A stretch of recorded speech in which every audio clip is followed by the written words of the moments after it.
In this chapter, we meet our headstrong heroine, Libby Ainsworth, as she returns home from college, setting the stage for a tale of love, duty, and societal expectations.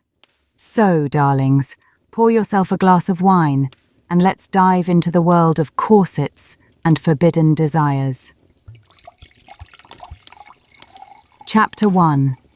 A Homecoming. The wheels of the motorcar crunched on the gravel driveway as it wound its way up to the imposing Ainsworth estate. Libby Ainsworth sat primly in the back seat, her hands folded in her lap, but her bright eyes betrayed a restlessness that no amount of finishing school could quell. As the car came to a stop, she took a deep breath, steeling herself for the inevitable fuss her return would cause. The door opened, and a familiar face appeared. "Welcome home, Miss Elizabeth," Tom O'Brien said, offering his hand to help her from the car. Libby's eyes lit up at the sight of the groomsman. "Tom, I didn't expect you to be the one greeting me." "Your father insisted on sending his best to fetch you from the station." Tom replied with a hint of a smile, his Irish lilt softening the formal words.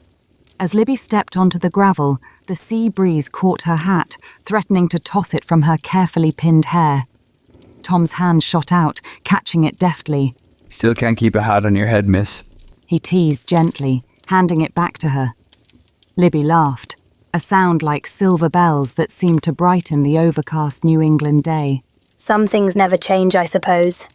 Though I'd like to think I've learned a thing or two in Boston." Tom's eyes crinkled at the corners as he smiled, but before he could reply, the front door of the mansion burst open. "Libby, darling," her mother called, rushing down the steps with arms outstretched, her father following at a more sedate pace. As Libby was enveloped in her mother's embrace, she caught Tom's eye over her mother's shoulder. For a moment, something passed between them. A shared understanding, perhaps, or a hint of something more. But then her father's voice boomed out. "Welcome home, Elizabeth." And the moment was gone.